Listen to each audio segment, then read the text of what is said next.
Yeah, that was funny, I guess. Let's load back in. Okay.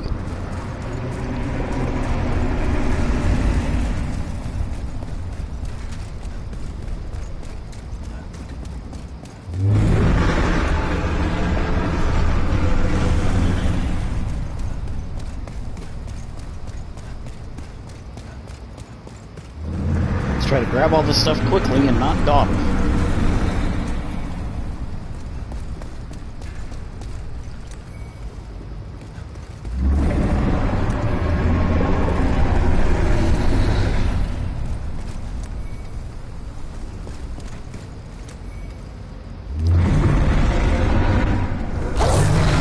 And if you think you can fight the Dragon God, you can't.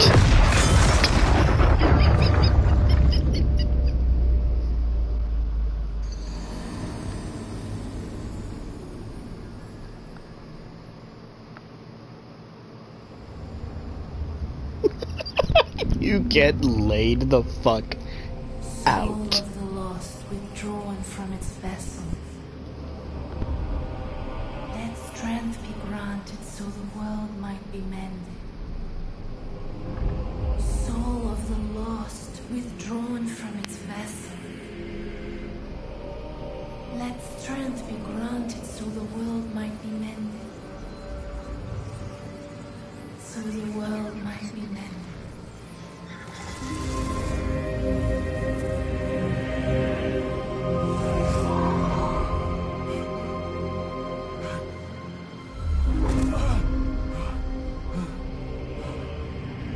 This is the Nexus. It holds together the northern land of Boletarian. Thou canst not quit the Nexus, but the 5 Archstones will guide thee to the outer lands.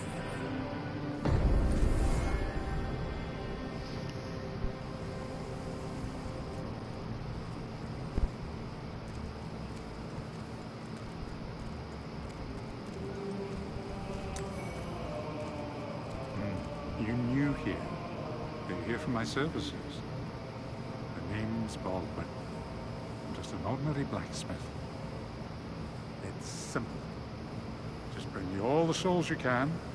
In trade, I'll give you weapons. Or forge the ones you already have. With your souls, I can eke out a living. And with my weapons, you can go on living. Not a bad deal, eh?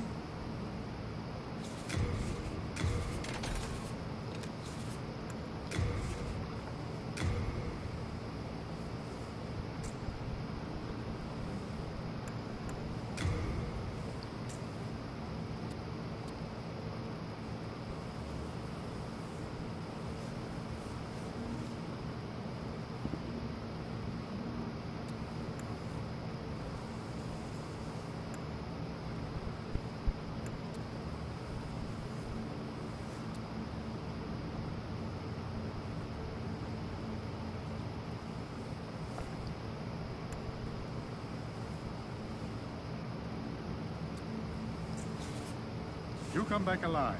I need your business. And this is the legend I'm himself. Stockpile Thomas. When the Scourge came, I didn't know what hit me. When I came to, I found myself here in this Nexus. My wife and daughter fell victim to the demons. But I would be worthless in battle. At the very least, I hope to lend my assistance to you brave slayers of demons. I would be happy to lighten your load and look after any excess baggage.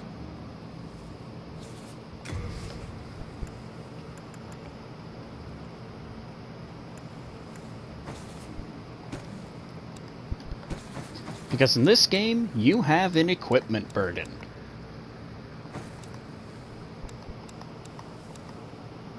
Rest assured, your goods are safe and sound with best of luck to you.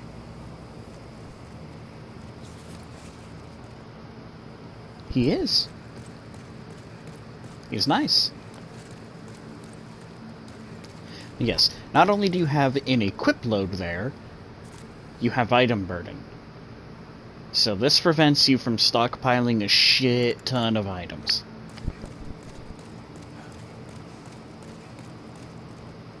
And this is the crestfallen guy. Well, you slipped through the fissure too, did you? You came for demon souls? Or to save this land and be remembered as a hero? Hunting for demons? Try one of the archstones. Now go. That is why you came, is it not? To this accursed Boletaria.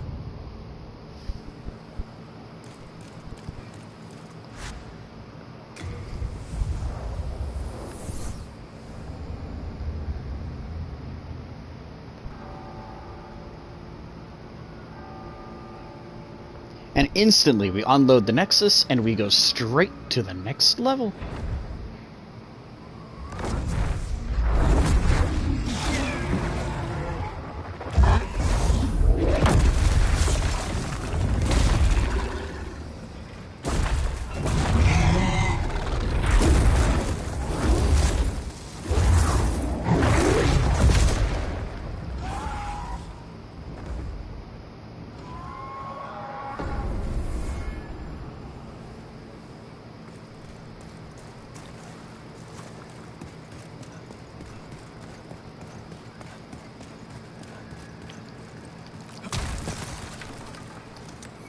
Now this is the first proper level.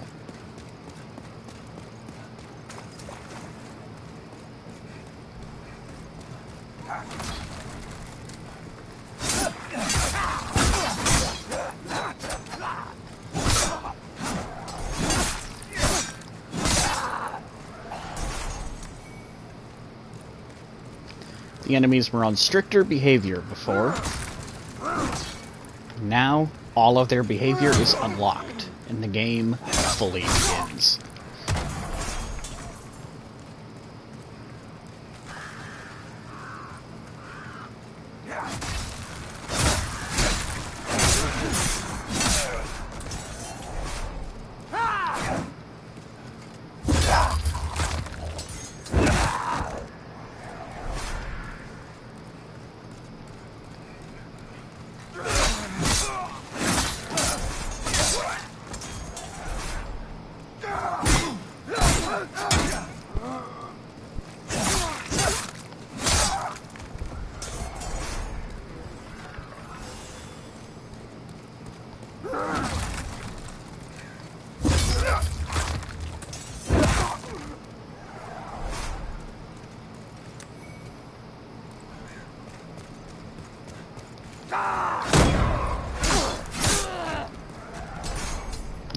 I hate it when the parry doesn't work.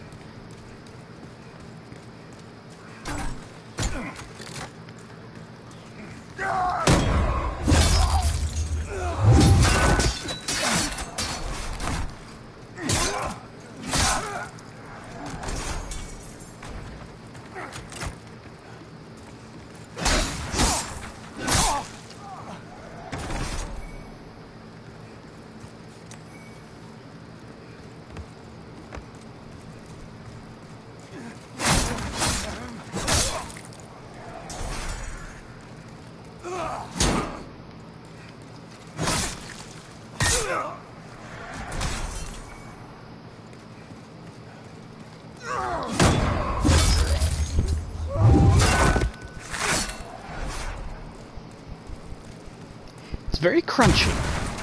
Combat is very crunchy.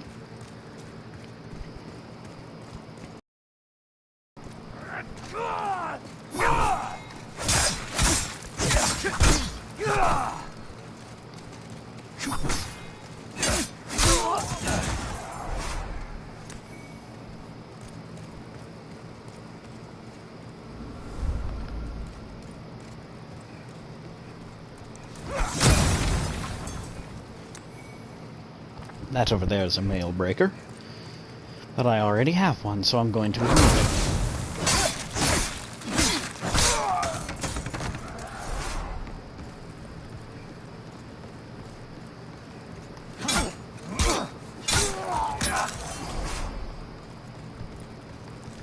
Yeah, it's a lot farther back.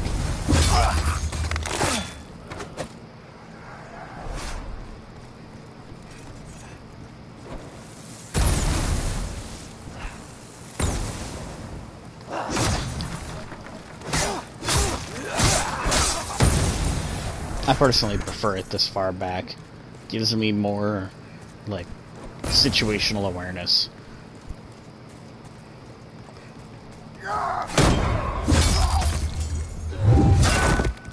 The haptic feedback of this game is also great.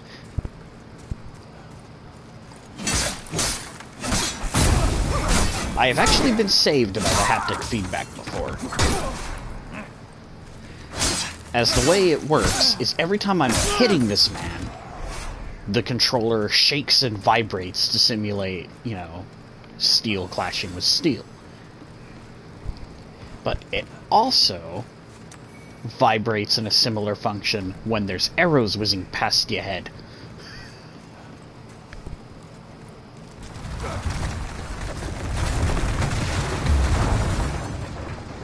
The old Souls boulder trap.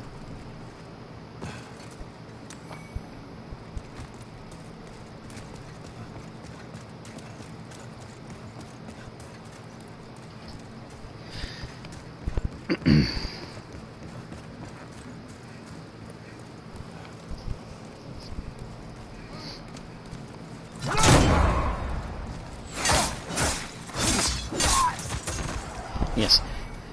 I was basically running through a later area of this zone, and while running through it, there were a bunch of archers that I didn't know existed. But as the arrows got closer, I felt the vibration. So, me being low on health, those arrows would have killed me. But because the haptic feedback warned me that something was coming, I instinctively moved out of the way. So the haptic feedback directly saved me.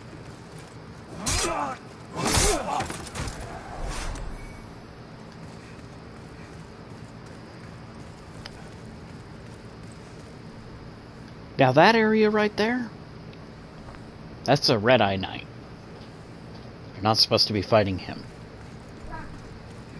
And you never should try to fight them.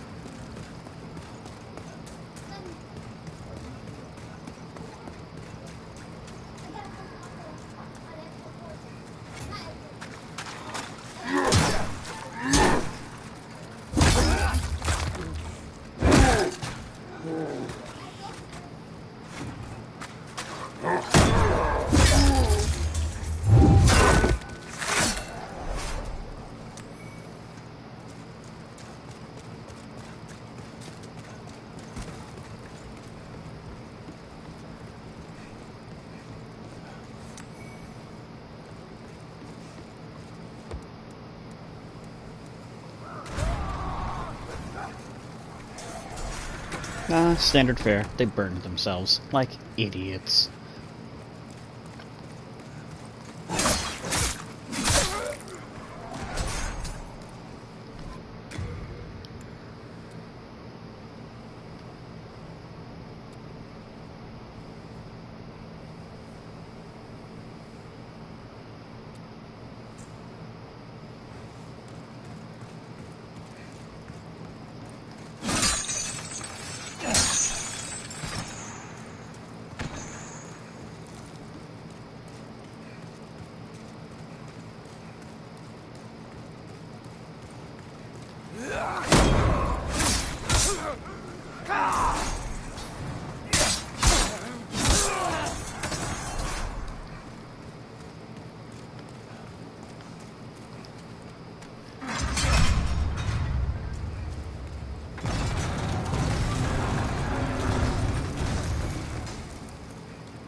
And that ring right there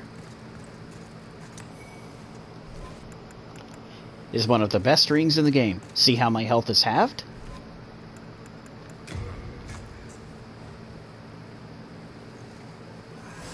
Not anymore.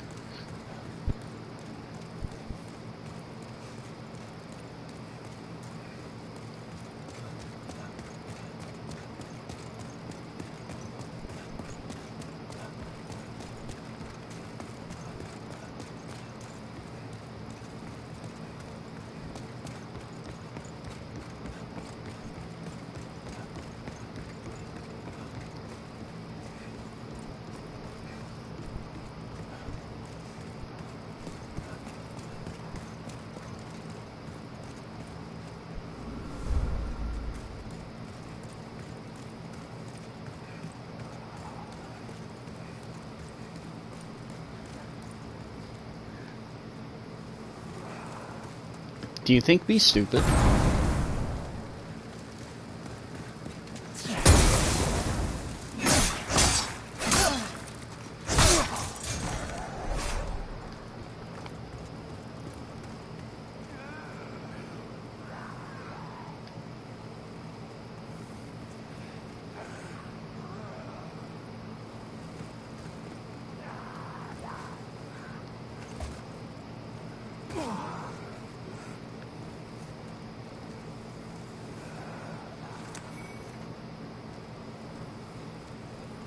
That was a bold leap.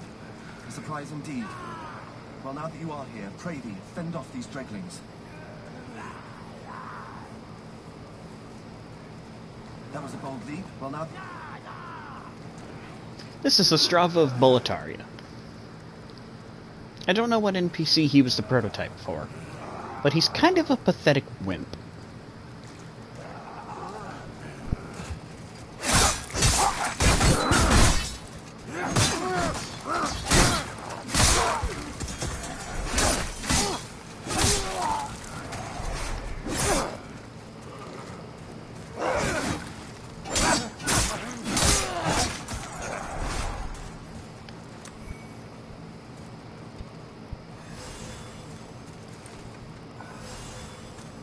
My thanks for your brave rescue. I am a Strava of Boletaria. Accept this as a token of my gratitude.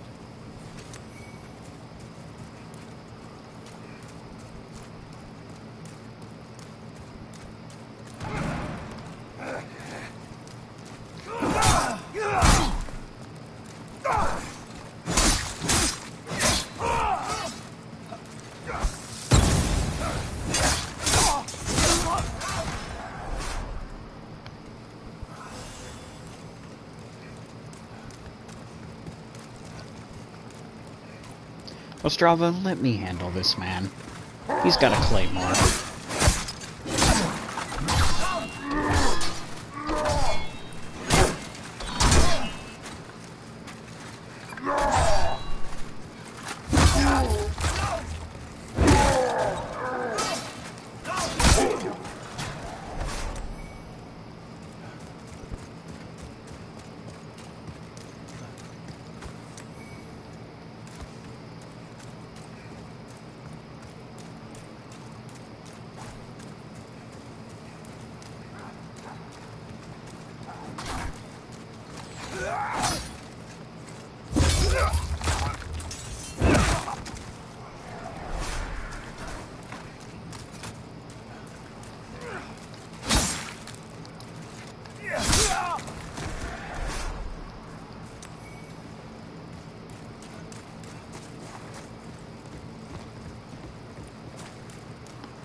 There we go.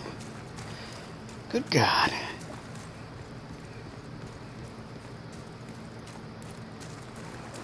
Now I take my leave. There is something I must do. Have fun with that.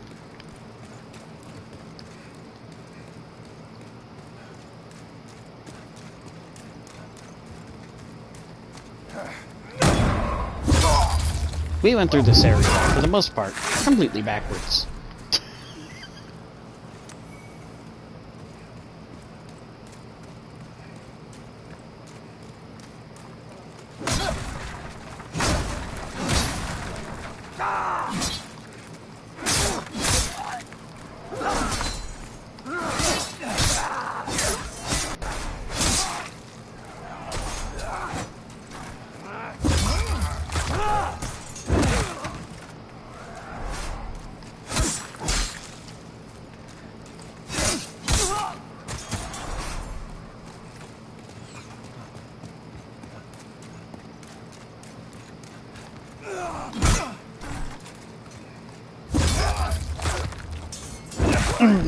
I will never get tired of the backstab in this game.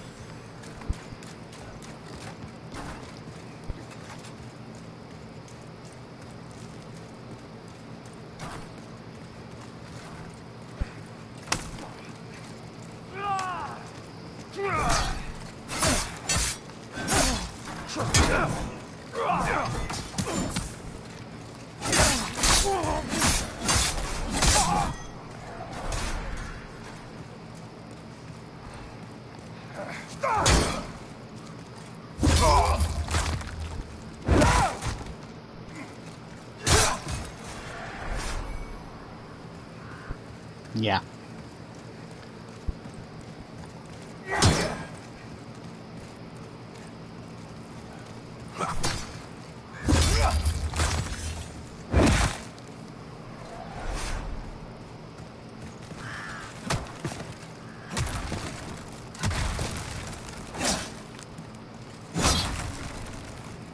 Good day to you.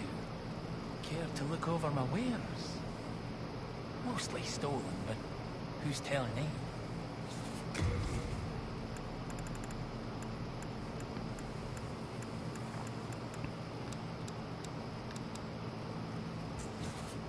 Go ahead. Take your time. I'm not going anywhere.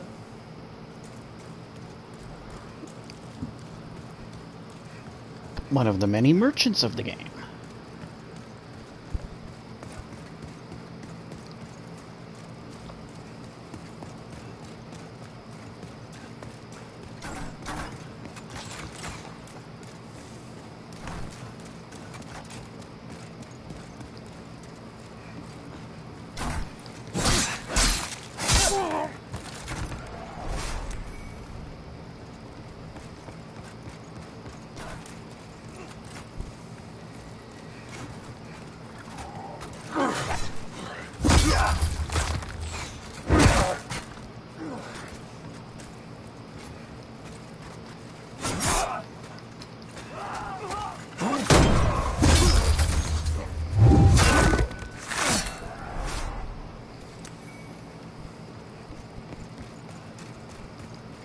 The more golden the grass, the better the healing. That's the golden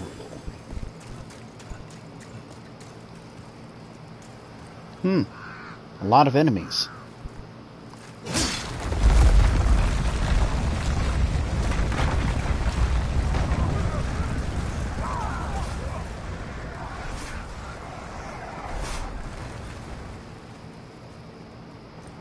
Get fucked.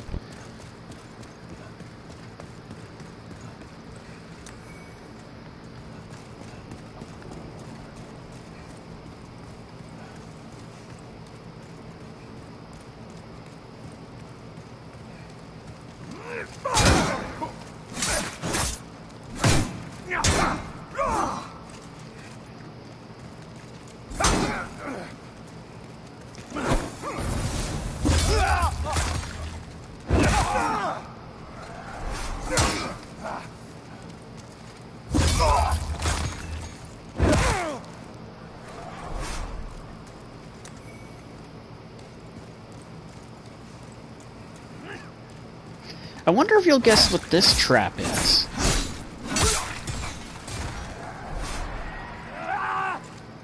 Hear that in the background?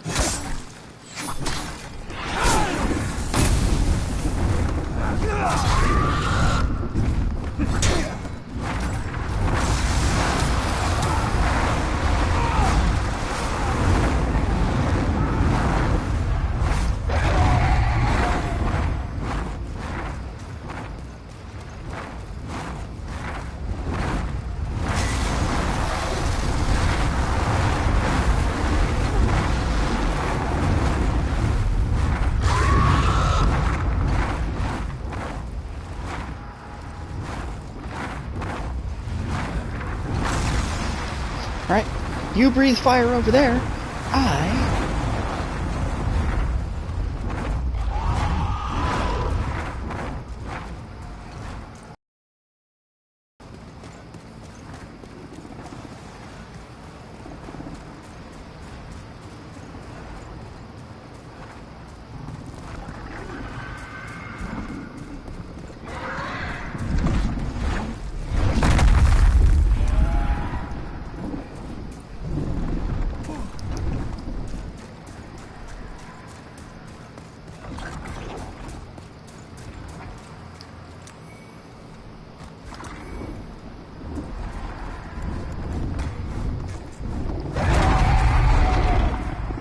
The Ring of Great Strength heavily reduced my equipment burden.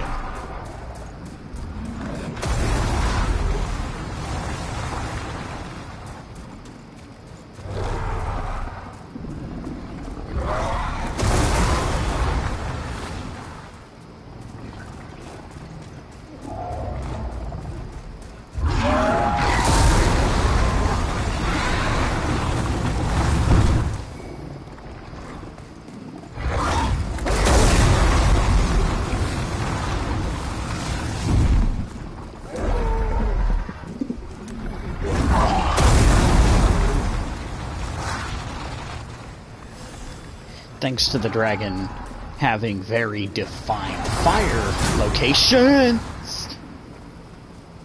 Ow. Okay. That hurt. There's one more item. I want it.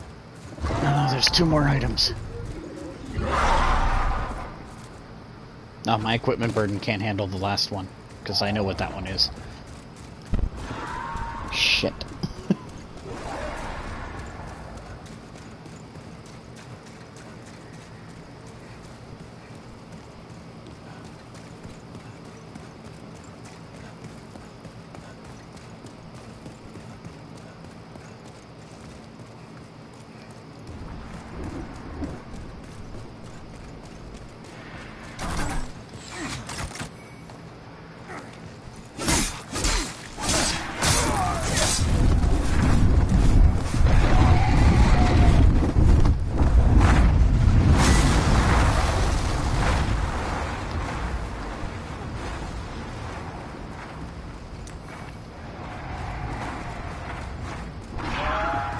And from this point onward, there was always a dragon bridge.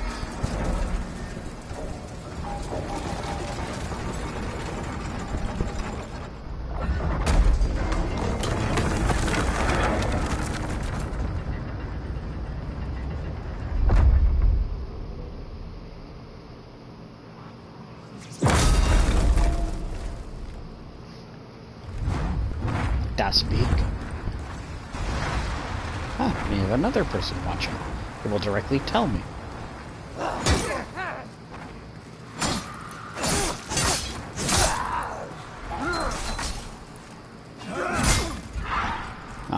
no more like that.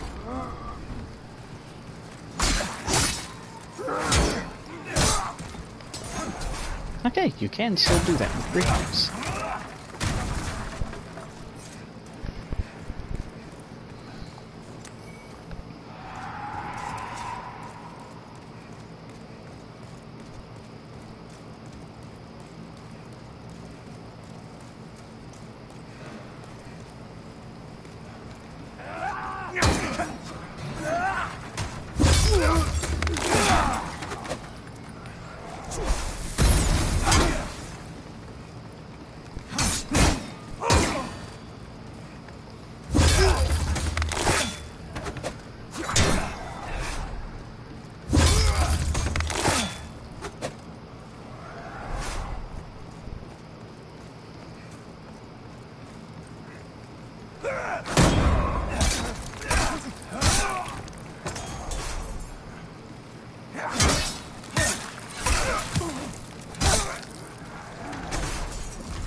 Meet the hoplites.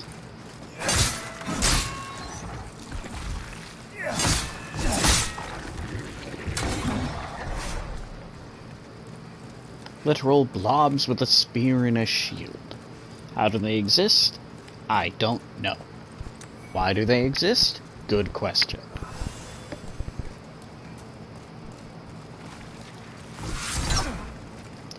If you're not two-handing, you bounce off of their shield.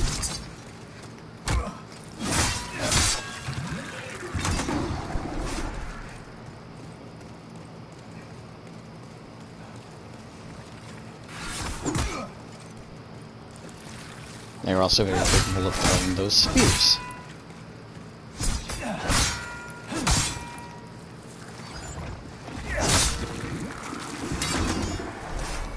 And they drop upgrade materials, which is pretty neat.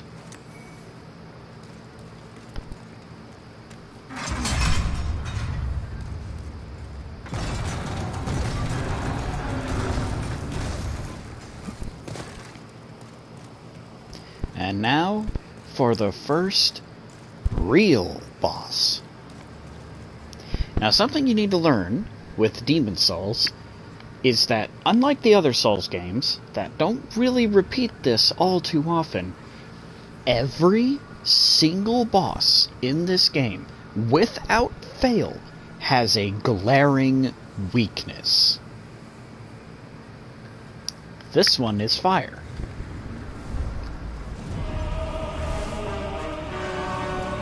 And I will show you why.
Now, with the boss's hoplites dead, the boss is helpless.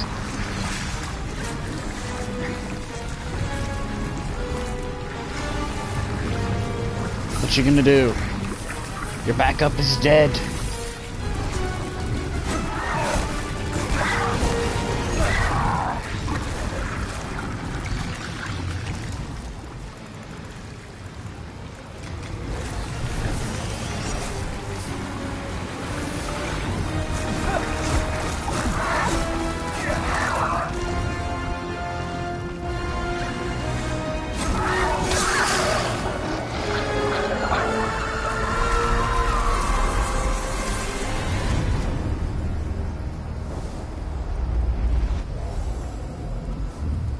And through killing a boss, you regain your body. Now I'm not a soul, and I have my full health bar.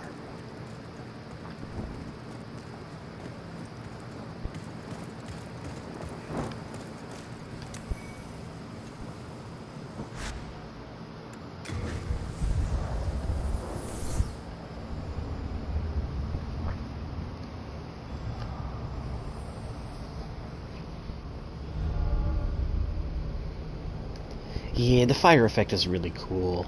Welcome back.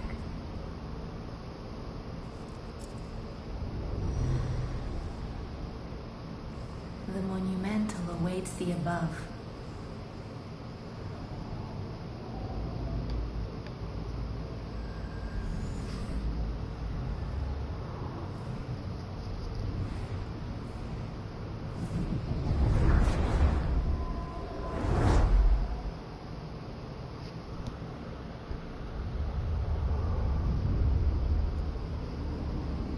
The monumental will explain the Nexus to thee.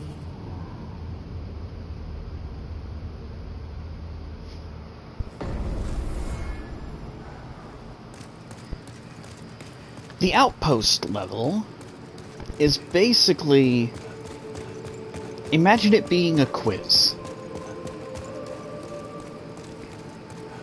Like a Souls game quiz. Regardless of whether you pass it or not, you're gonna end up going after the final... you're gonna end up going into the final exam. Which is Boletarian Palace. Everything that you learned on the quiz will be there for the final exam. Once Boletarian Palace is defeated, the rest of the game completely opens up. As soon as you talk to this guy. We have long awaited you, slayer of demons. I am one of the monumentals. We preserve the fabric of reality. There is a tale I wish to tell you. Once, we too a scourge of demons faced.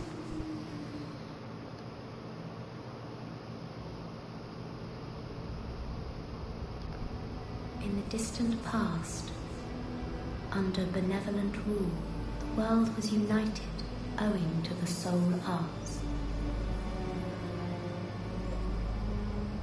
Until a lust for power caused the awakening of the Old One. Across the land seeped a colorless, deep fog, and the world faced extinction at the hands of the demons.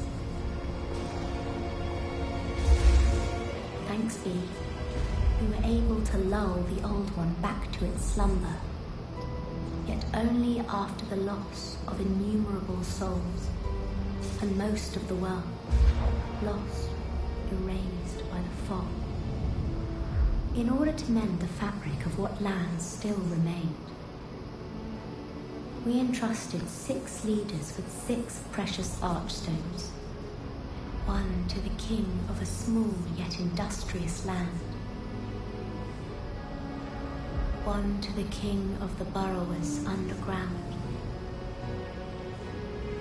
one to the wise queen of the great ivory tower, one to the chieftain of lost and ill-fortuned souls, one to the shaman of the tempest-worshipping shadowmen,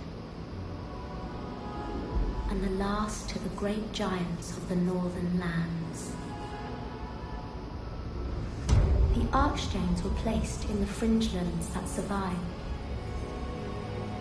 We contained the Old One here below the Nexus, and prohibited the soul arts. Finally, we became monumentals, half-living sentinels of the fabric of reality. Alas, the other monumentals have perished, and only I remain.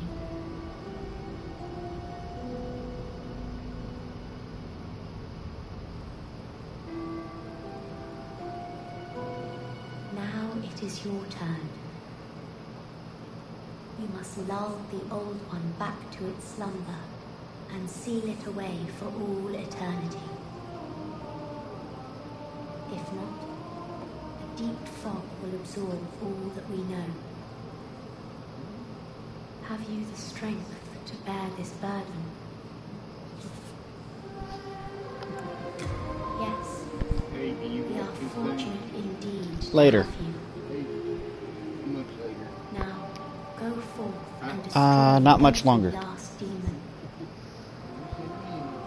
The Old One, without demons to feed its souls, will a new servant seek and lure you to its bosom.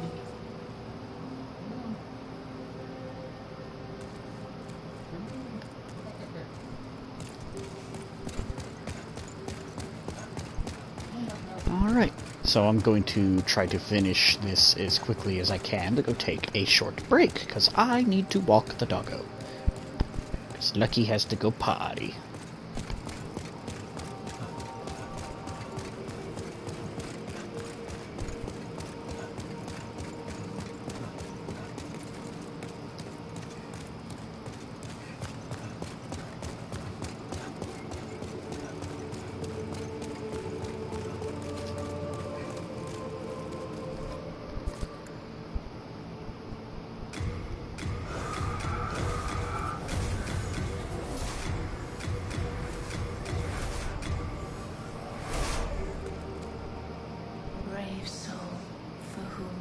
is no fear. Prithee, lull the old one back to its ancient slumber.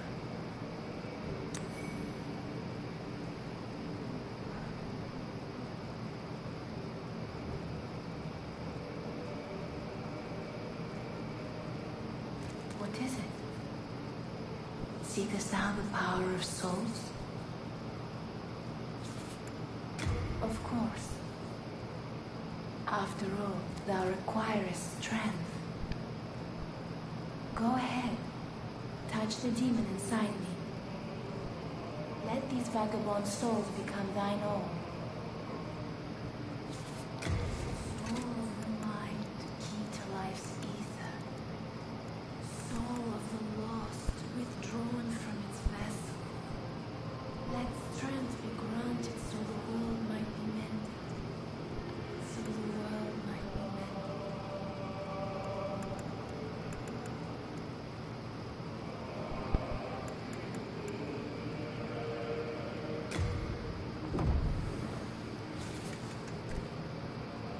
Art thou finished? May thy strength help the world be mended.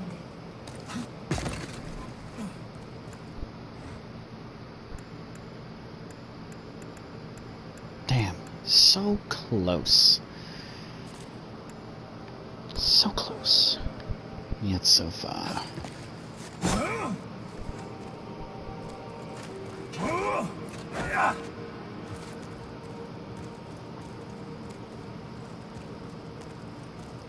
Alright, so, before I go walk the dog, gotta explain some things about how the game works, because there's a few things that it doesn't fucking tell you. So these archstones, just so you're not confused, we're gonna go over them like this. This archstone is Boletarian Palace, Archstone of the Covetous King. Instead of using its full name, we just call it World 1. Gates of Boletaria is the first area of World 1-1. Of World 1. So therefore, we call it World 1-1. Lord's Path 2. And so on and so forth. So we would call the Lord's Path 1-2. Same for this. This would be 2-1, and 3-1, and so on and so forth. But what the game doesn't explain to you at all is tendency. Now, this here determines the difficulty of each individual archstone and the areas within. The closer you get to at neutral tendency, nothing changes. We are at neutral. Now, there is pure white and pure black tendency. You get to pure white by killing demons and saving NPCs. The more of these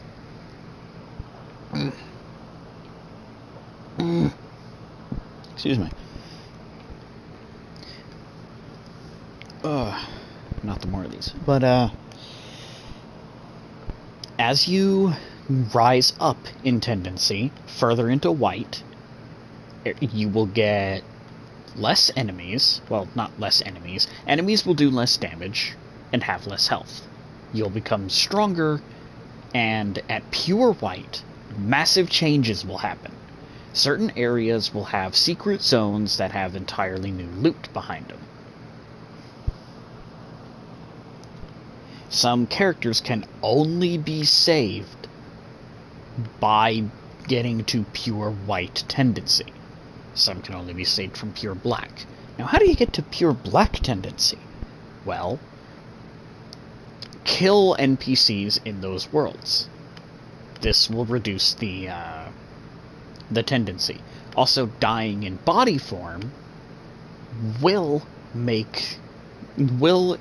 decrease the tendency towards black by 1. When you have reached 3 points in any tendency, you are now at the pure side. So you would need to kill 3 demons per area, or save 3 NPCs to reach pure white. die 3 times in body form, and now you're at pure black. And in pure black, you don't want to be in pure black, ever, for any reason.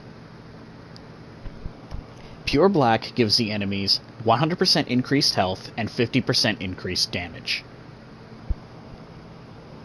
It also adds Black Phantom enemies, which do 200% more damage and have 200% more health. The Black Phantom enemies are not present at the start of the world. They show up whenever they fucking want. You go past the threshold for them to spawn, they will show up behind you, in front of you, on top of you, above you, below you, waiting to ambush you. Black Tendency is hard mode. Don't go to Black Tendency.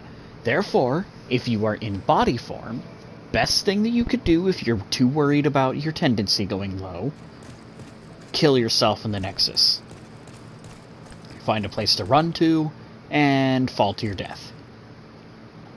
This will solve your problem. Yes, you will lose your full health bar, but you're not. But but basically, while you may be worried about losing 75% of, 50% of your health, as long as you're wearing the Cling Ring, you will retain 75% of your total health and only lose 25% of your total health. And with the Cling Ring, the game is perfectly manageable. Now, the final tendency is Character Tendency. Now, Character Tendency, if you kill NPCs or invade other players and successfully kill them, you will progress further towards Black Tendency. Now, when you are at pure Black Tendency, you get bonuses for PvP and shit. When you invade, you are a Black Phantom. So, the closer to Black Tendency you are, the more damage you do when you are in your Black Phantom form, but conversely, it makes the game harder by further reducing your HP in Soul form. At pure Black Tendency, without the Cling Ring, you only have 35% of your total health at pure Black. With the Cling Ring, it's 60% of your total health. It is a serious problem.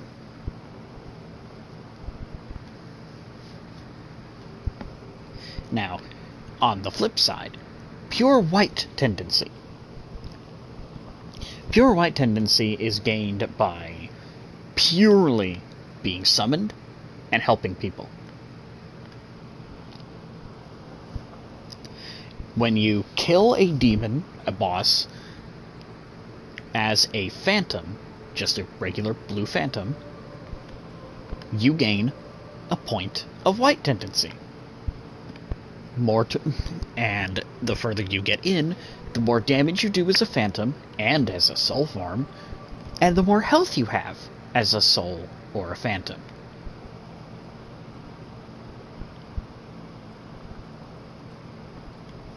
So, be nice, and the game gets easier. Be a dick, and the game gets harder. Now, the most unique thing happens when you're at maximum. If you are at maximum White Tendency, the Monumental above will give you the Allies Ring, which increases your damage by 20% when you are a phantom. This stacks with the total 50% increased damage that you get from being in soul form. So, combine that together, and you get a 70% damage increase when you are a phantom. It makes you very powerful as a co-op helper, and is extremely threatening to Black Phantom invaders. Especially since Black Phantom invaders have less health by default.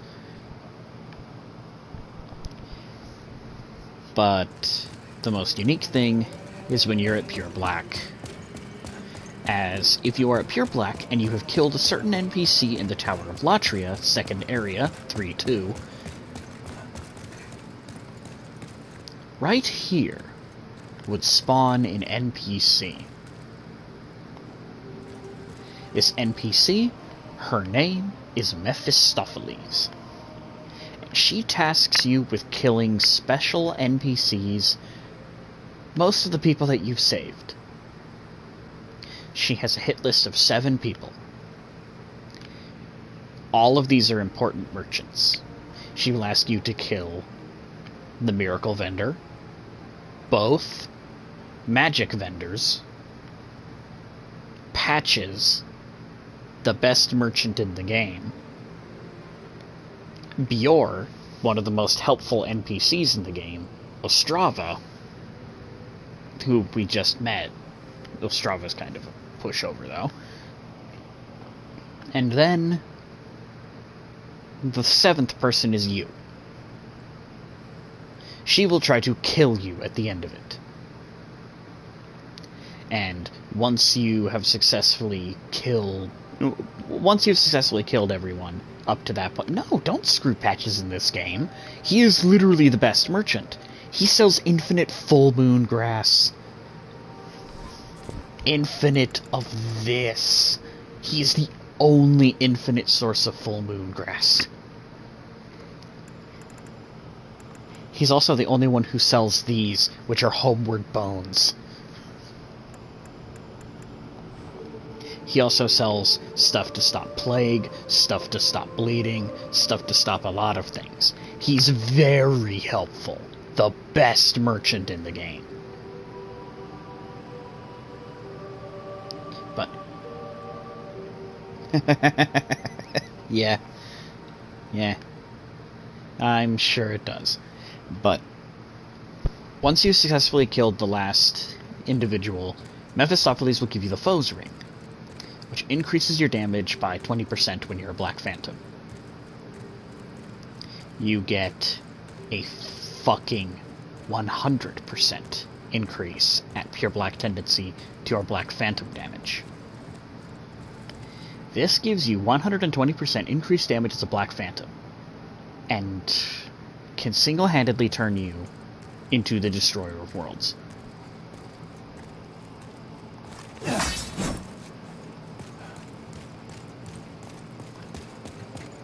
So, those are the mechanics of the game. I can forge weapons. The very basic world tendency shit. Besides, raw gameplay. It does include... Is this a player message? That is a player message. All of these messages down here will give you lowdowns on everything.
Yep, if you're ever rusty on game mechanics, go down here, pick through the messages until you realize, until it tells you what you're looking for.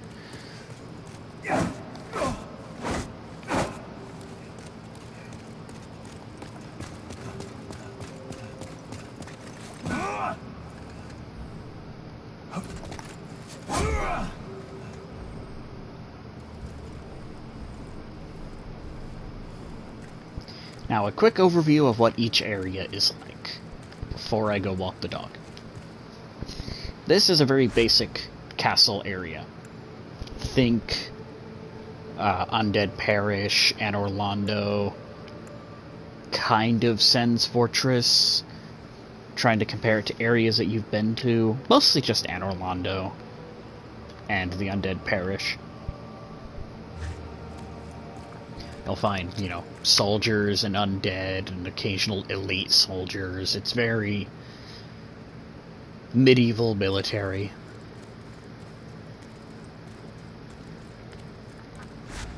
This is, well, this is the land of fire. Enemies in here are extremely resistant to anything that isn't fucking thrust damage. So, hit them with the thrusting swords and whatnot, but they don't resist magic very well. So, a lot of enemies here resistant to physical except for thrust. Some are resistant to everything except for blunt. Nothing in here is even remotely weak to slash. Everything heavily resists slash, so be careful if you're using slash weapons.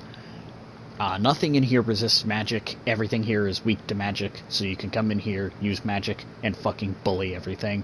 Also, bring fire resistance. For the love of God, bring fucking fire resistance.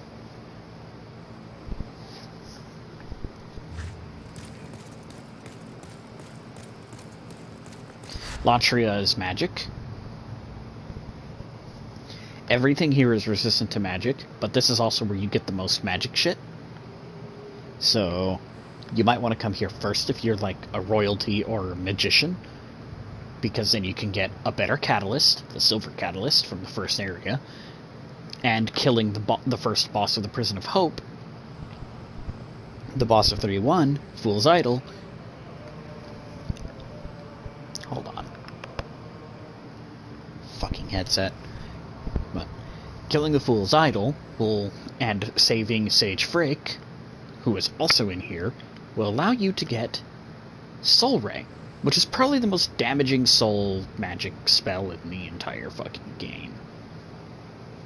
So, come here, kill the Fool's Idol as your first boss if you're a magic character, get Soul Ray, attune Soul Ray, and kill the game. That is basically it for Latria.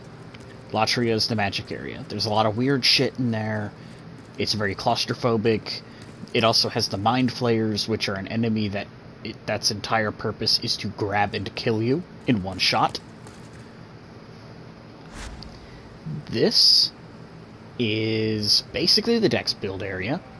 Everything here is very weak to blunt. It's skeletons. It's skeletons all the fucking way down. So, lots of skeletons, enemies use magic, the Vanguard Demon makes a reappearance here in the first area, Island's Edge, and all of the bosses are gimmick bosses. It is a very weird boss. Like, it's a very weird area. But then again, the Shadow Men are fucking weird.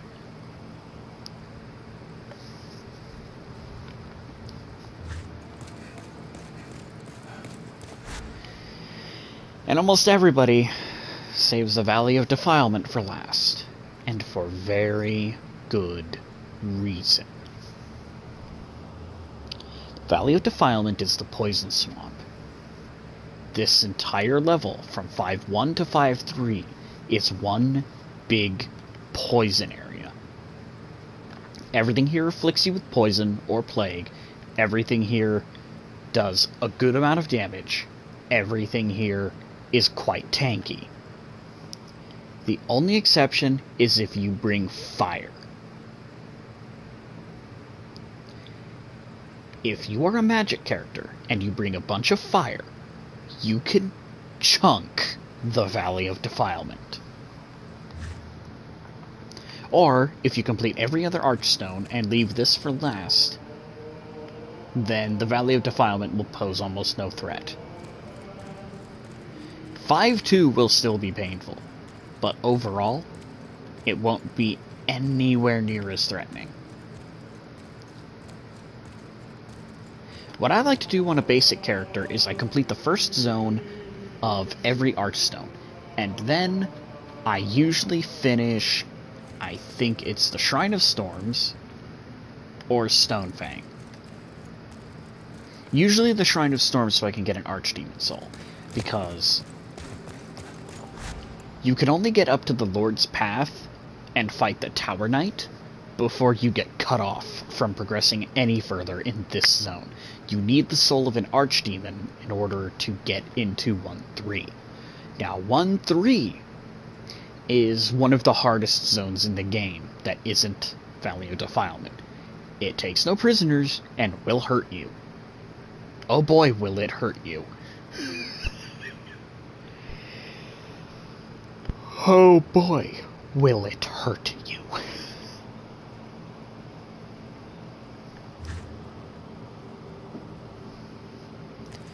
But for basic, there's nothing wrong with deciding to go through each Archstone one area at a time and completing them all you know. There's nothing to stop you from going like 1-1 to 1-2 and then immediately 2-1 to 2-2, 2-3, then 3-1, 3-2, 3-3. There's nothing stopping you from doing that. You can do that. And if you're good enough, you can easily do it. So, at the end of the day, it's up to your choice on how to progress through the game. You're not railroaded, unlike Dark Souls, where you basically have to go to the Undead Parish, you have to go to Blighttown, and then you have to go to Anor Londo. And then finally, once you get fast travel from Anor Londo, now you can choose where to go first. Nor is it like Dark Souls 2, where technically you have choices, but at the end of the day, you're being railroaded down one path.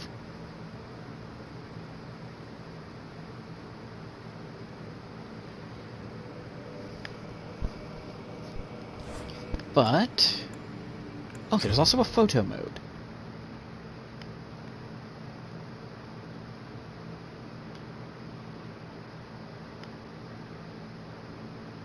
That's horrifying. Holy shit.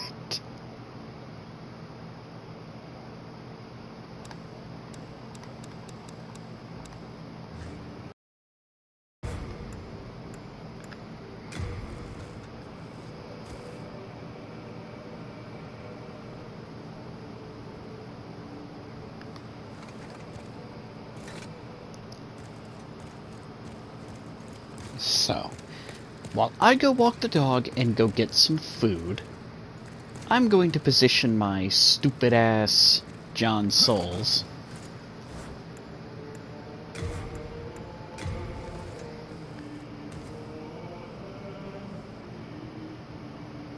with my arm inside. That's annoying.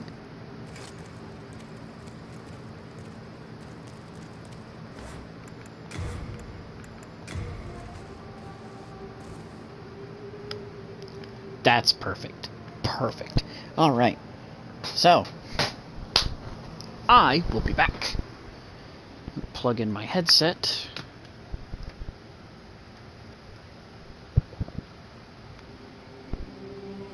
I'll be back in like maybe 10 minutes.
All right.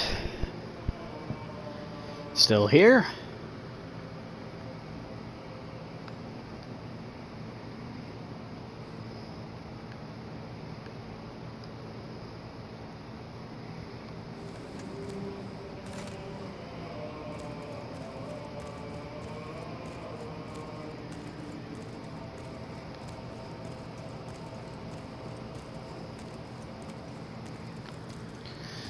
All right.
Ah!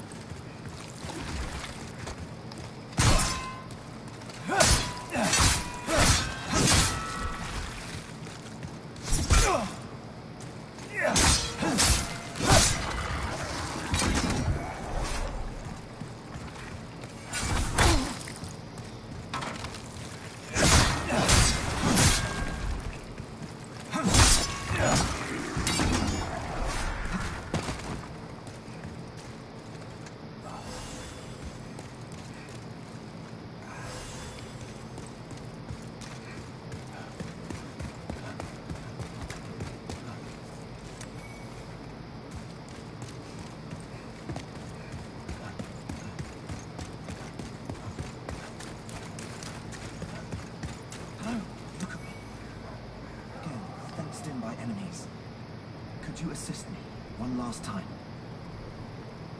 Clear out the soldiers blocking this passage, if it please you. The Lord's Path, just over there, is now a feeding ground for dragons. Have your wits about you. Okay.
Backstab.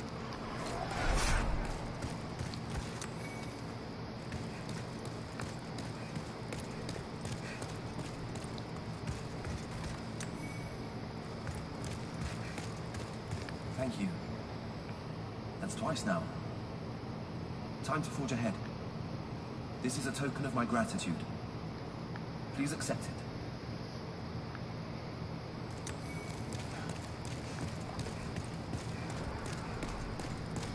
Dark Moon Grass. Very powerful healing. Fully heals your HP and cures any status ailment.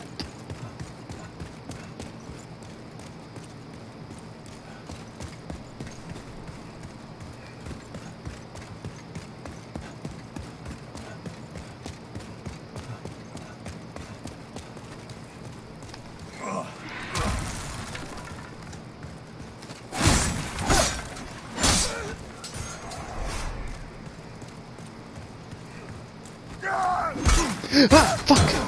Forgot about him.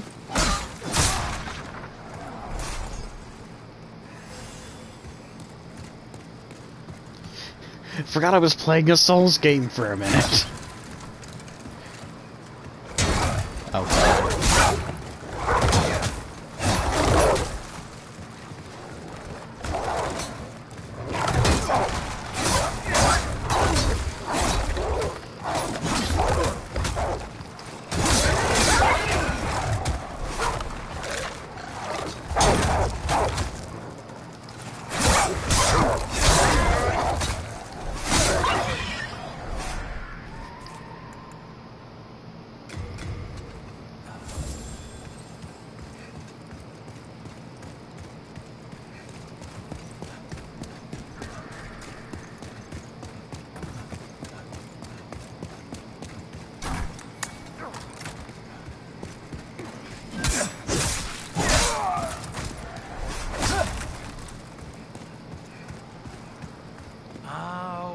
Again.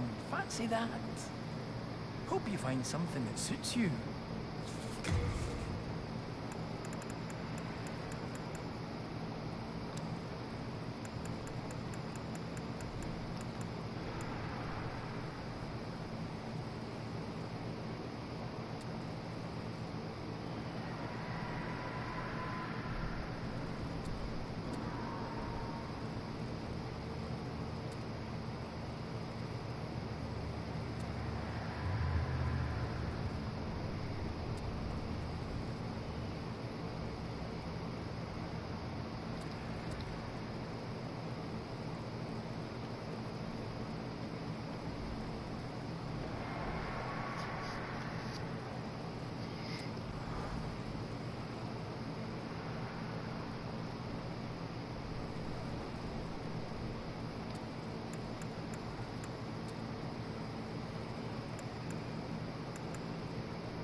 Hard times, eh?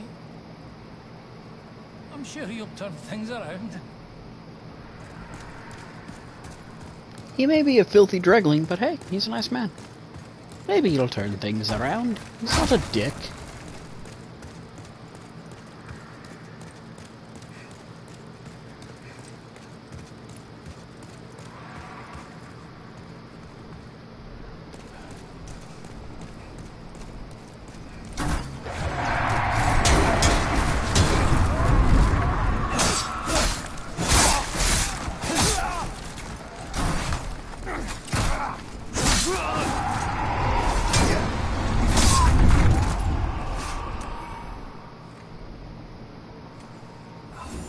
Oh, I wanted to use Crescent Moon Grass. Oh,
Hey, where am I going? I'm going back down. Even I'm getting confused on where I'm supposed to go.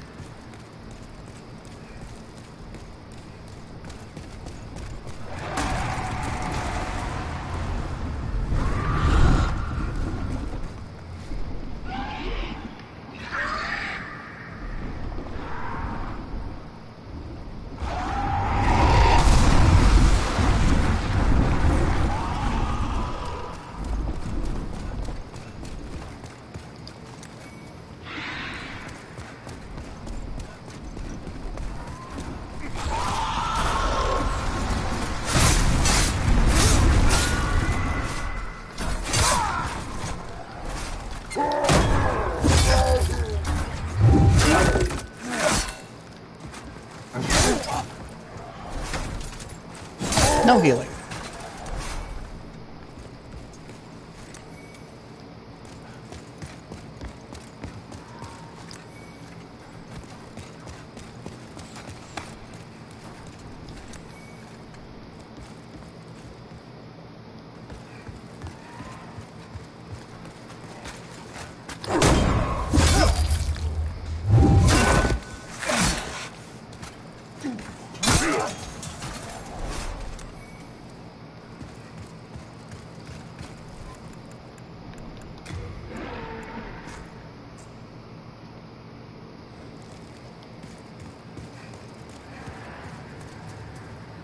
And now, meet the Tower Knight.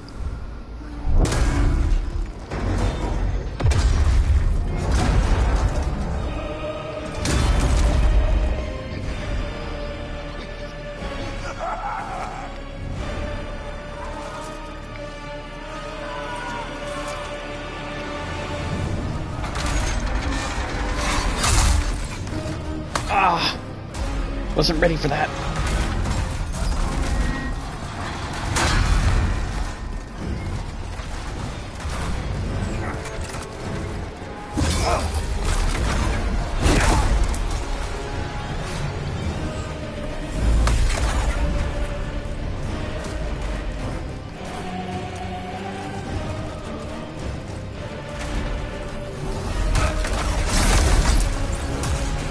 Oh no.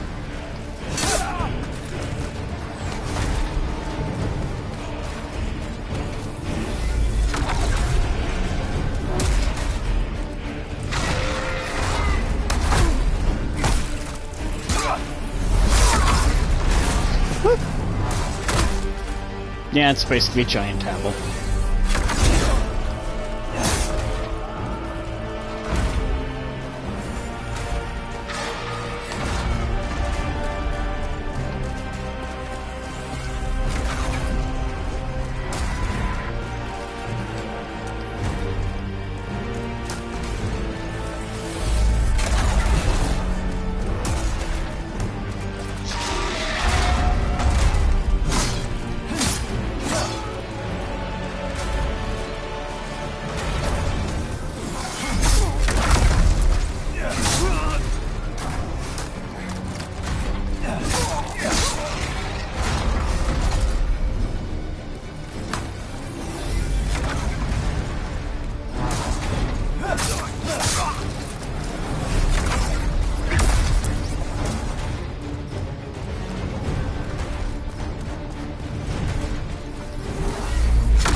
Now we can fight the boss proper.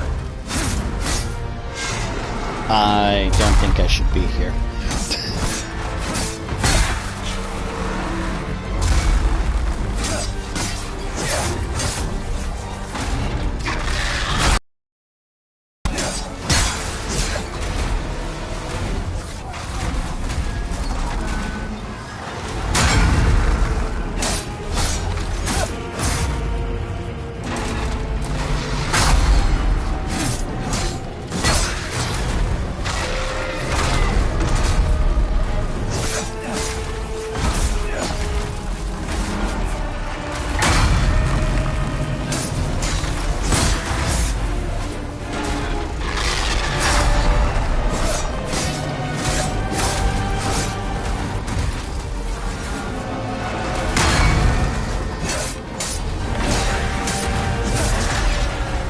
There we go.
Where am I?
Aw, you've got to be kidding me.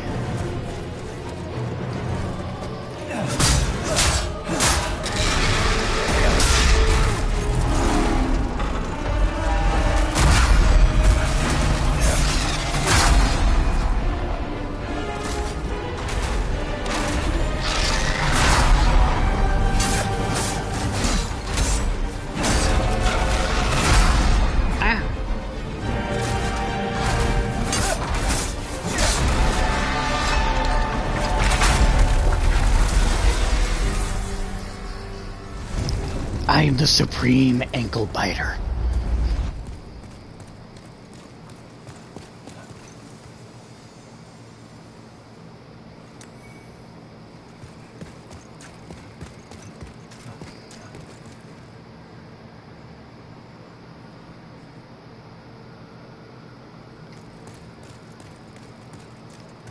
And with that, clear it out as much as we can.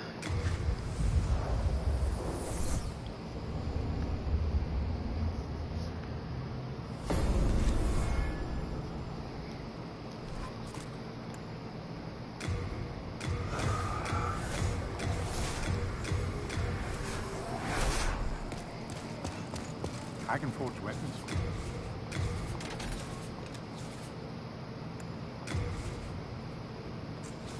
You come back alive. Hello again. I'm keeping a close watch.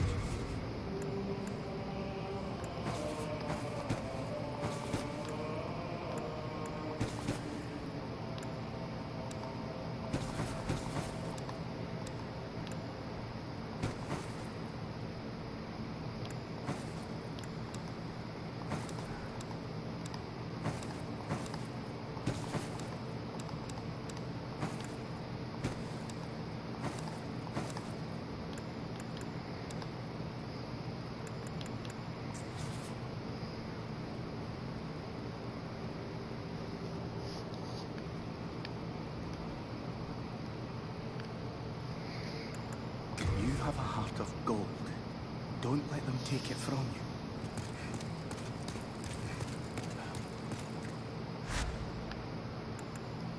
I'm actually going to go back so I can grab that broadsword. I want that to be my weapon.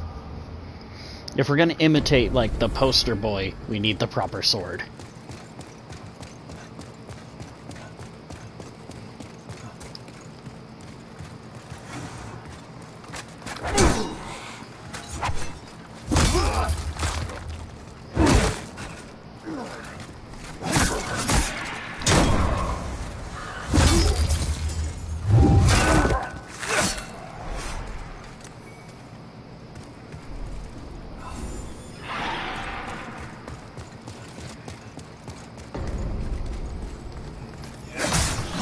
Crystal lizards. Recognize these little fucks?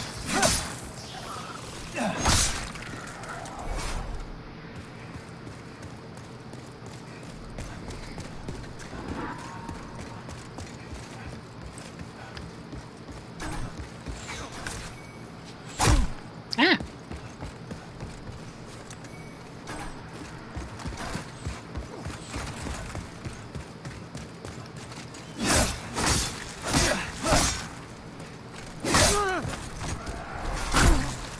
Nope.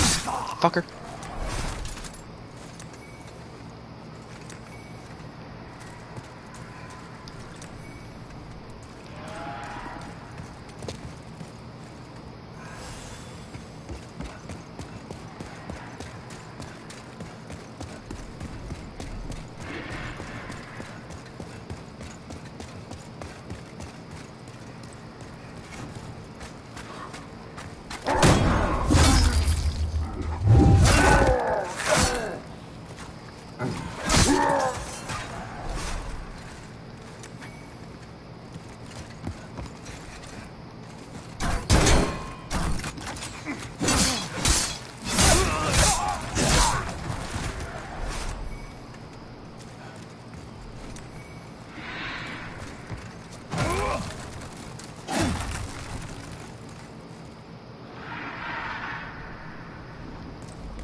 Hug the edges! Ooh.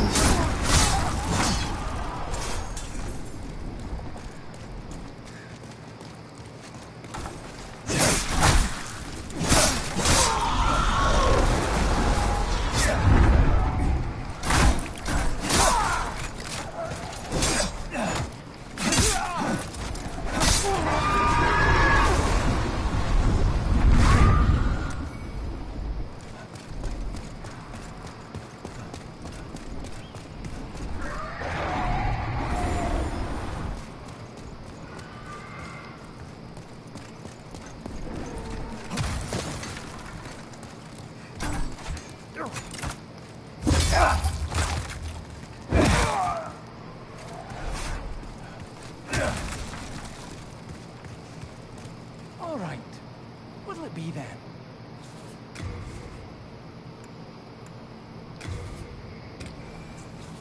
Thanks for that.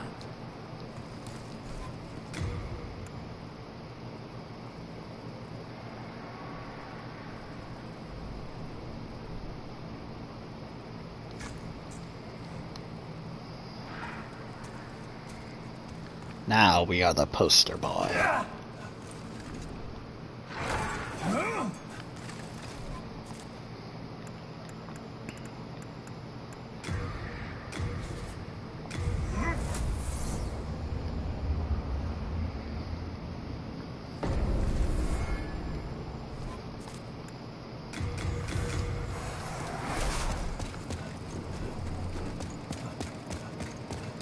I can forge weapons.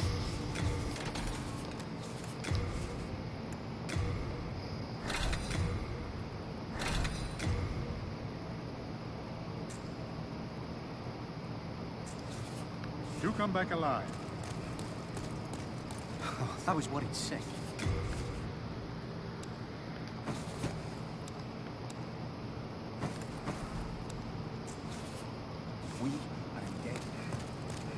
I can forge weapons.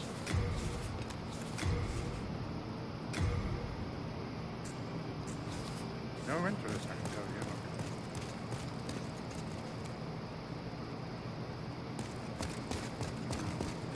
Thou seekest the intangible soul of the mind, key to life's ether. Soul of the lost, withdrawn from its vessel. Art thou finished? May thy strength help.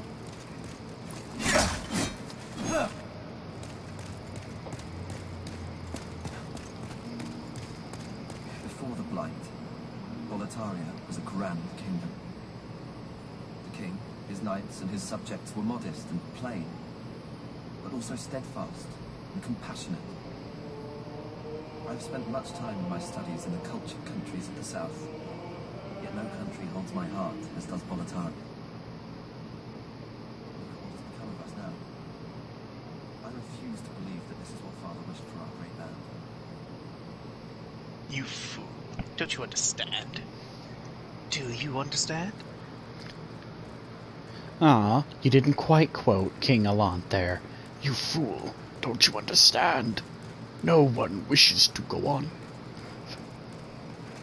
Bro, I haven't played Demon Souls. Go fuck I know yourself. you haven't, but I mean, I you have, but will I- eventually.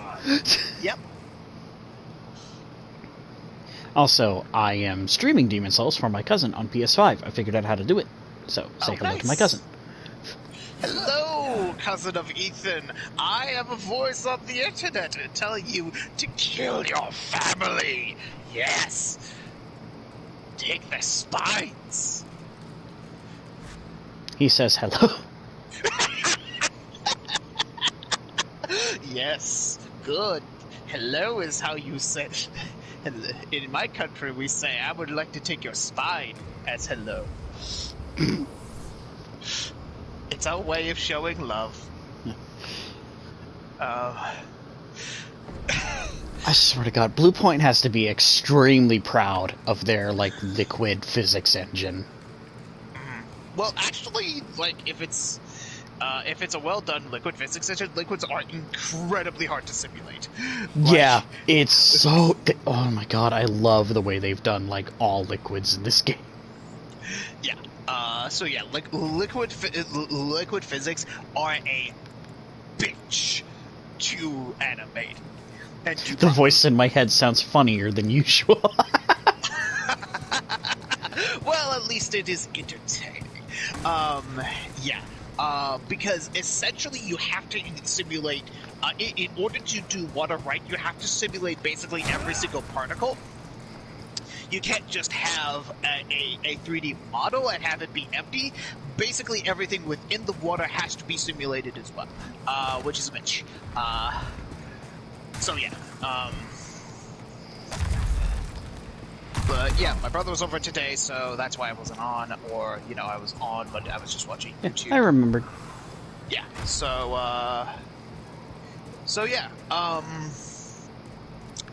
most of them I've mostly been playing Pathfinder, which I'm discovering I am investigating the mysterious case of people exploding into monsters, which is fun.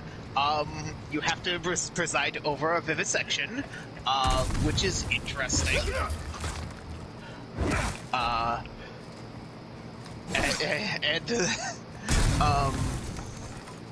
So yeah, it's interesting. Also, I have acquired the best party member.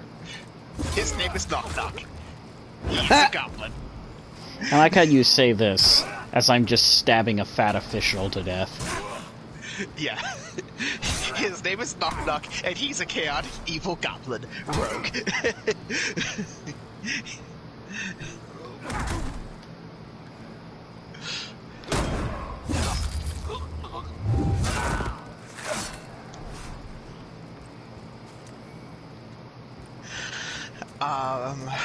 Otherwise, we played a board game today. We played Betrayal at House of the Hill, which is a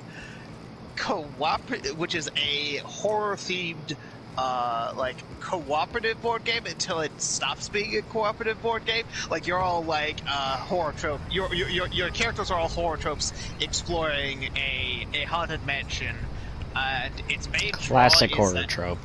Yeah, classic horror trope, and it has a whole booklet of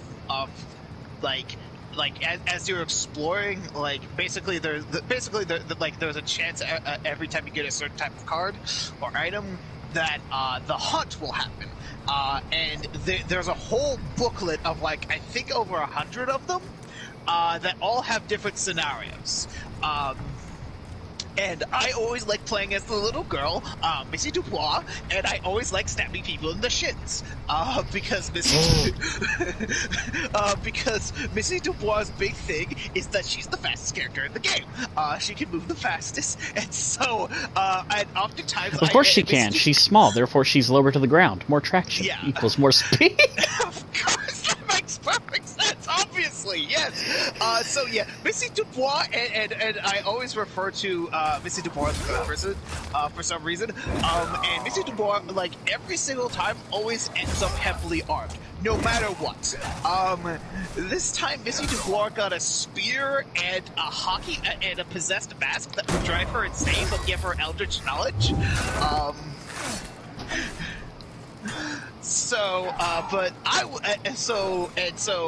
The haunts are where the game turns from a cooperative game into potentially a competitive game, where one person becomes the traitor and has objectives, has certain objectives, and then the other players have to stop them. The interesting thing is that neither of them know all the rules. Each side only knows the other's broad objectives, but they don't know specifically how to do that. So, for instance, in this time, Missy Dubois decided that she was going to become a nightmare spirit, and so fell asleep and started summoning nightmares out of her dreams. And so, my goal was to have all of these nightmare beings escape so that I could reform my consciousness outside the haunted house and become a living nightmare or something like that. And I only knew that they were going to try to wake me up, so I knew I had to defend my body. And they only knew that I had these spirits that they need to have to prevent escape. Well, they needed a particular item, a holy symbol, that the person was stuck in, and the person with the holy symbol was stuck in the basement, and with no way out. So I ended up winning pretty easily, because they weren't able to take out my shadows and get to my body, or take them out. Other times,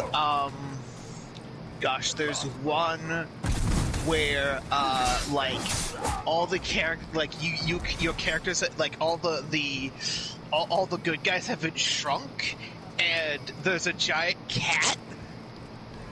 Everybody has been shrunk, and there's a giant cat being controlled by the traitor, and you have to get everybody onto a toy plane to escape the house. Okay.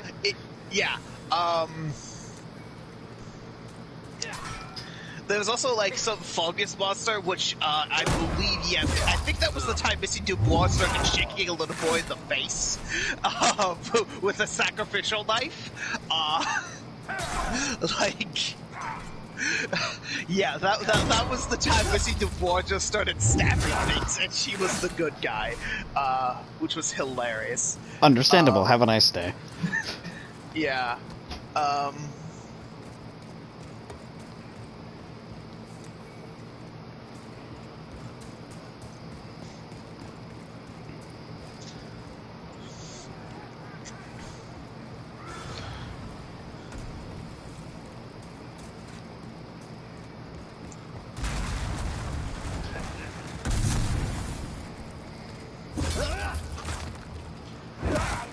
So yeah, that was pretty fun.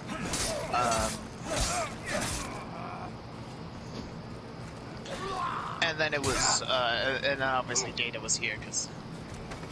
Puppy. Yeah, Puppy. He's adorable and very affectionate and likes to show his affection. He's a little shit, though, ain't he? Oh yeah. Like, he cannot be, like, he needs to have somebody looking at him at all times, looking over him at all times. Sounds like a fever trip. Yeah, that's my thoughts exactly. Yeah, like, the thing is that, like, for Betrayal, the thing I really like about Betrayal at House of the Hell is that you never quite know how the game is going to play out, because, like, there's a whole big deck of, like, when you enter a room, because the layout of, because you build the layout of the house as you play using tiles, and, like, you get different items, and so, and different things, and there's, like, events, like, there's like an event where, you just, like, the room it ends up in another part of the house. There's, like, the first room was the coal, you found was the coal chute, which is just a chute that sends somebody to the bottom floor. Or the Mystic Elevator, where you roll the dice and see where it ends up. Yeah, it's a pretty fun game. It is very good.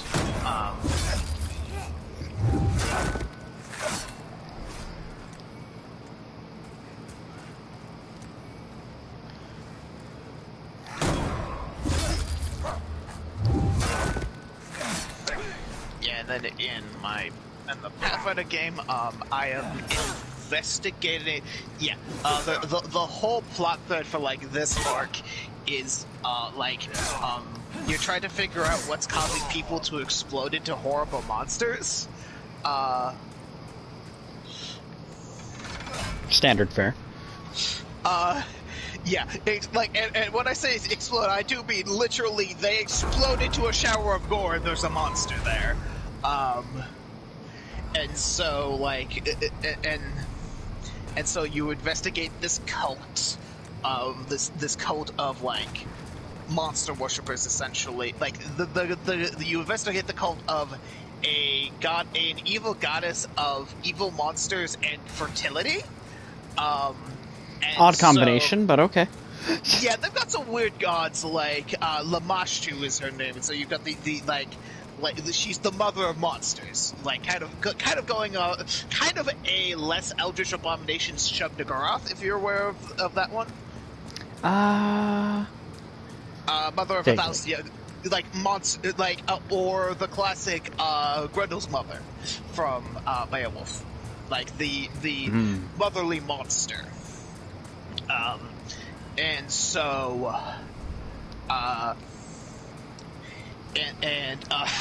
which does lead to them allowing for some dirty jokes if you pay attention, because the new party member, Knock Knock, is a goblin, and all goblins are, one, incredibly stupid, two, complete cannon fodder, three, are pathologically obsessed with fire. Like, each and every single one of them is a pyromaniac of some description.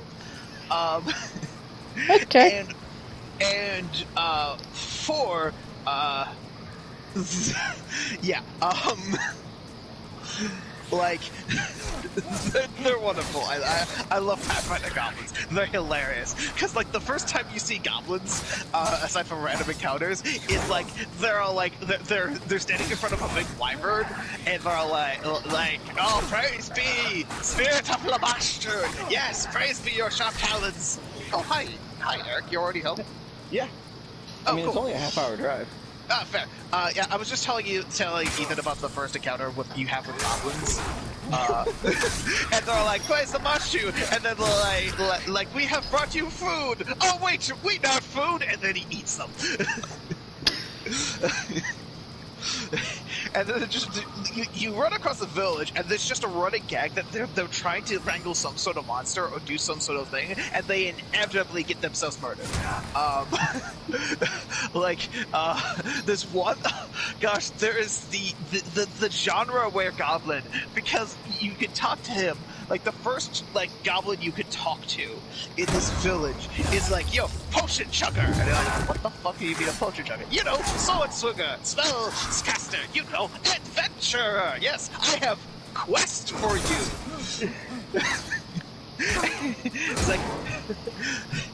It's like, and you're like, okay, but does the quest have a reward? No, but it could, experience.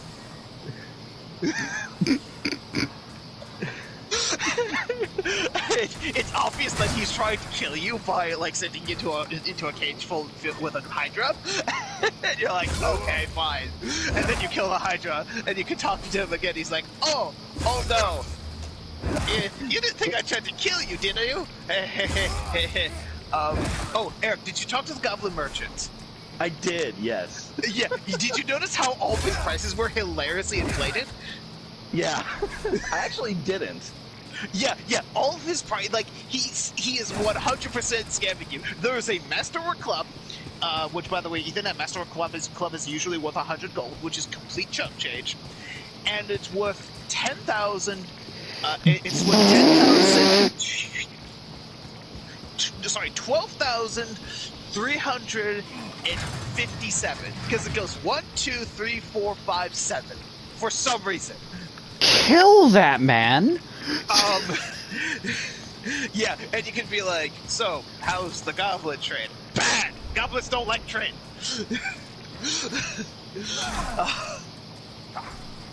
It's just... gosh. There's one that, tries to lead you into a bunch of traps, and, oh, gosh.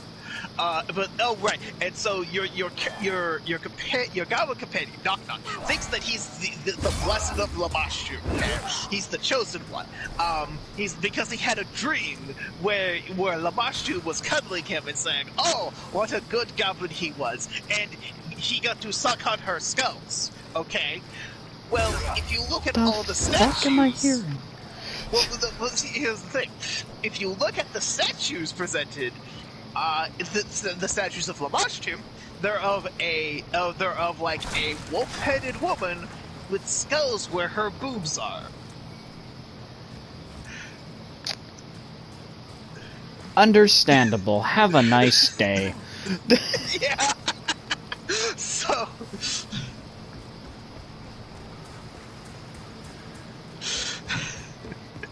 And just everything out of his mouth is just pure gold, because he's either incredibly stupid or just or surprised that he did something well, or one of his comic quotes is, "Enemies usually on fire before I hit them." And he does it pretty much that exact tone of voice. He's also a thing that's in the Pathfinder lore but isn't explained here is that they believe that they are all universally illiterate because they believe if they write something down, it steals the words from your head. Oh no, it's 100% referenced. If you talk to him in your capital, he mentions that. Okay, I haven't done that. Yeah. So, they are pyromaniac, illiterate, pretty much all universally just insane. That's what they are.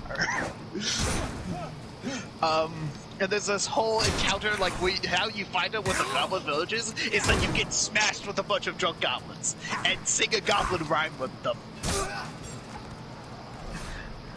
It's wonderful. Also, so I've gotten to the point where there's a bunch of there's some prisoners in front of this altar, and there's a whole, and you see the chieftain or high priest or whatever. Son of a bitch. Oof. I'm playing. Oh yeah, I heard. There's a whole mob of them. Yeah, I took the maximized fireball at them.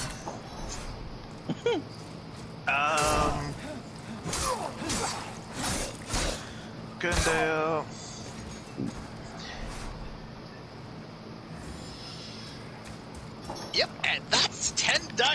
worth of damage. So 60 damage.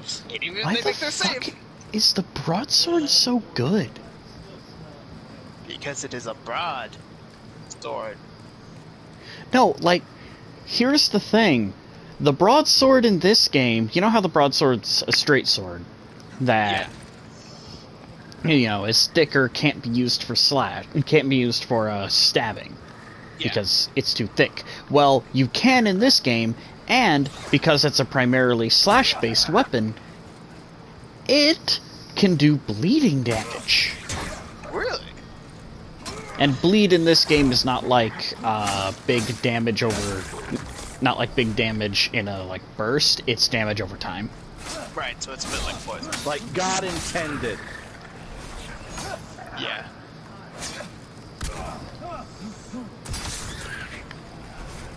Hideo, please end this poor fucker's life. Yep. It's by no means the strongest bleed weapon. That goes to Magic Sword Makoto. Which, I mean, take a guess what kind of fucking weapon that is. It's a fucking katana, you fucking degenerate. Yes, exactly. Yeah, because you can always tell, like... Dog! Because the Japanese naming convention for cool swords is, like, basically, like, adjective sword name. Because that's how, that is how their version of cool swords sound. Yeah, basically. Alright, please don't. Wait. So hasten. Oh gosh, that's 90 movement. That's a little silly.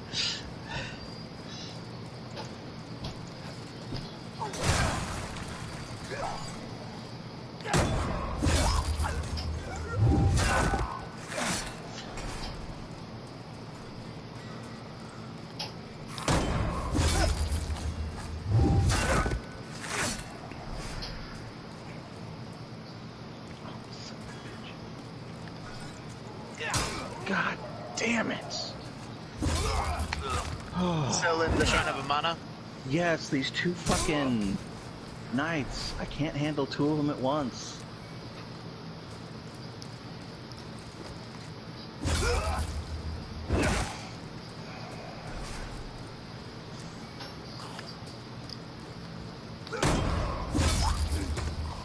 Yeah, are you talking about the archdeacons? The guys in the robes? Yeah, the guys in the robes. I can't handle two of them at once. Oh yeah, they're a bitch. Yeah, they have no right to be as dangerous as they are. Yeah. I am trying to figure out how to not... like... Okay, so you know how there's that second bonfire? I think it's the second bonfire. Yeah, the second. Where you got like the... like the round thing, and then like all the water you gotta wade through. Oh, really? Yeah, like that's kind of blocked by the like the guys you're fucking kidding me. that like to degrade your equipment. No. So it's not the one in the cave; it's the one at the beginning of. No, it's the one between the one in the cave and the first one. Right. Yeah, the one in the little ruin thing. Yeah. Okay. Yeah. So you. That's yes. That's the one. That's the place where I'm getting stuck. And yeah, because that's like where I'd say the Shrine of Amana being proper. We're the asshole section. Yeah, like the first portion of the Shrine of Amana where they like telegraph where the where the guys in the water are. Yeah, like that's not so bad. Yeah. Yeah. It's just the asshole part with all the casters. Yeah. Well, you know so like. If you go, so like on the like the route I'm taking, everything up to the first of the like every enemy before like the first of the archdeacons or whatever they're called, like first melee guys, they don't respawn anymore. Right. Yeah, that's arguably the hardest part because there's so goddamn many of them.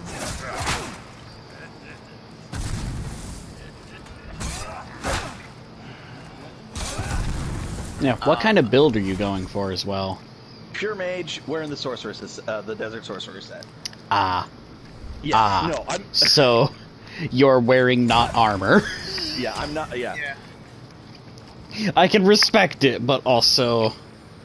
You're taking way more damage than you have any right to take. Any reason to take. Yeah. Alright, I got them both.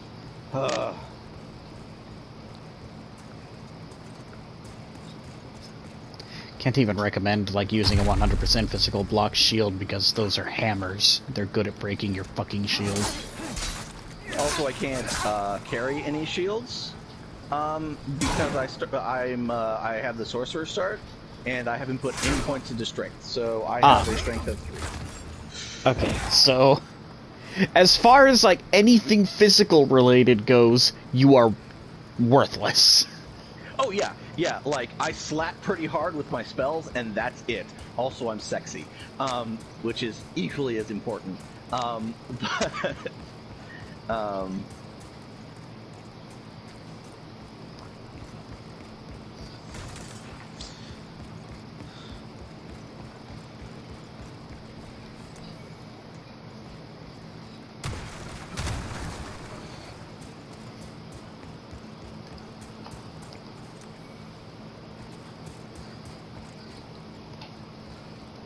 there are 2 summon signs over here. Sergeant, these are people. Okay, that one's not.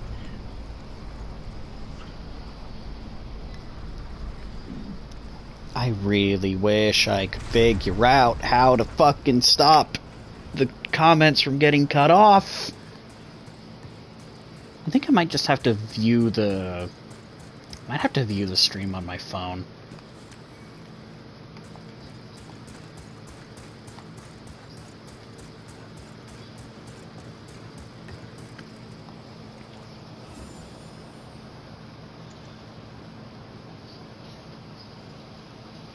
Oh, that's a video I can watch later.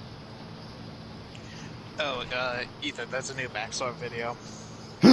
There is? Yeah. Guess what game it is? Give me a hint. A certain well-known fantasy series that is definitely not ending. Final Fantasy. Yes, Final Fantasy 15.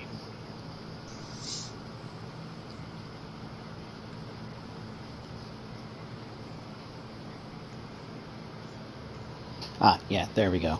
I just have the stream pulled up on my phone, so I can see any comments that get cut off. What?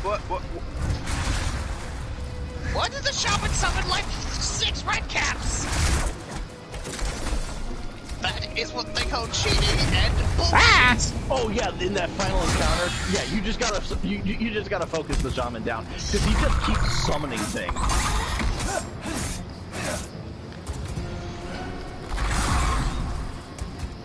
Oh yeah, and he won initiative. Wonderful. Oh right, I'm not even. Oh god. Yeah.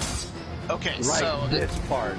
have you gotten to the third bonfire? Yeah, I've got to the last bonfire before the boss. So like the one with all the. So my I was proud of that one. Yeah, now I can see that comment. My why am I taking so damage with my protective sheet on? Yeah, basically. My recommendation is take the NPC summon, chuck her at the enemies, and I had hit it on the right, so that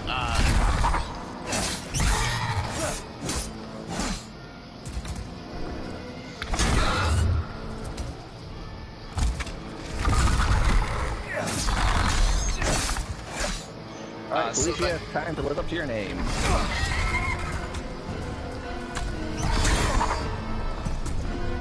Sorry, what?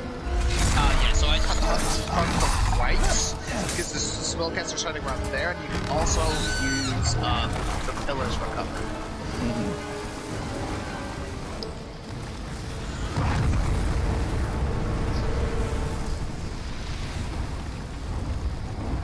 Felicia's getting her shit kicked in. Yes, but she's a big distraction, so rush the other guys. And, make sure... That was supposed to kill you. Every single other one of you motherfuckers up until this point has gotten one shot by that. Oh, and Felicia fell off the edge.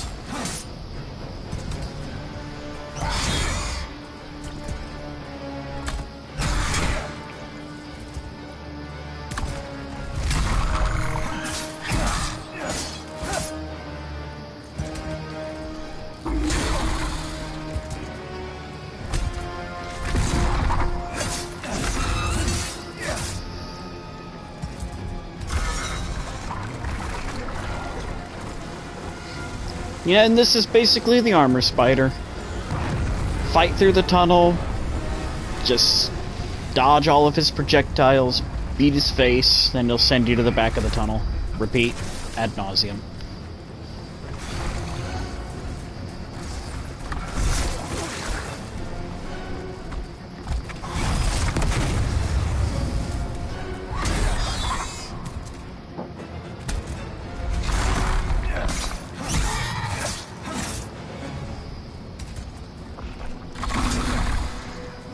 Still don't know why the armor spider's hitbox is its wang, or pincer wang, whatever that. I don't know what that is.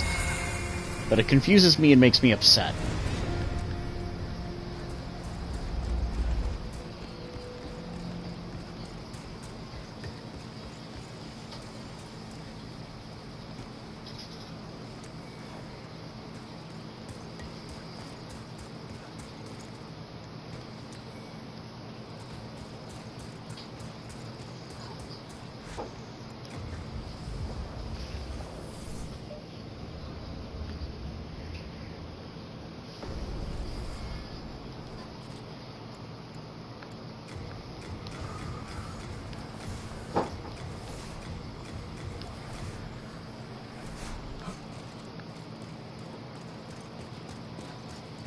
I can forge weapons for you.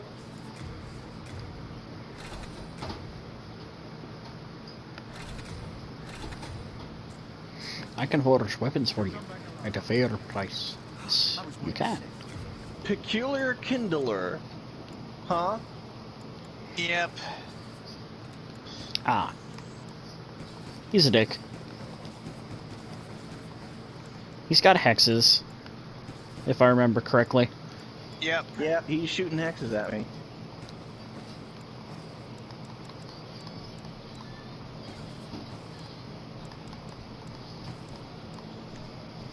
Get soul great sworded, bitch.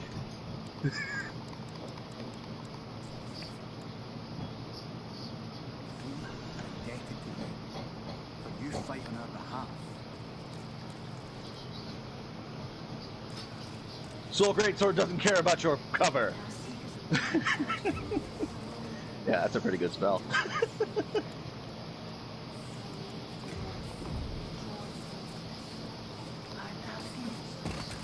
I'm still fat rolling!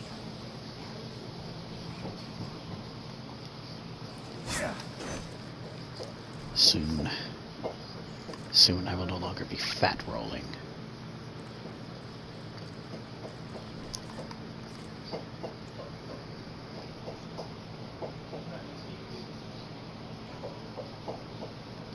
If you hear any noises in the background, Jennifer is cooking.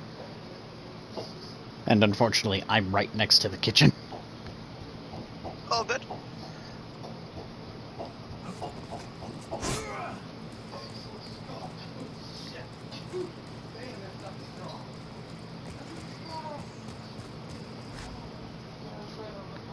Well.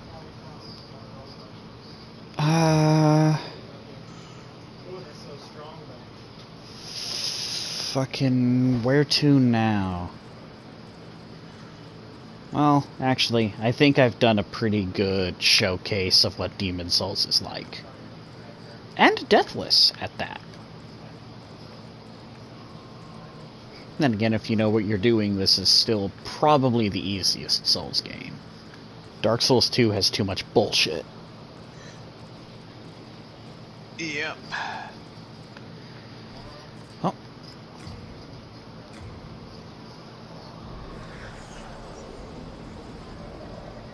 Now to figure out how to stop broadcasting. Oh my god, he's summoning so many creatures. Figured it out. How many casts of Hope summoned you monsters does he enjoyed. have?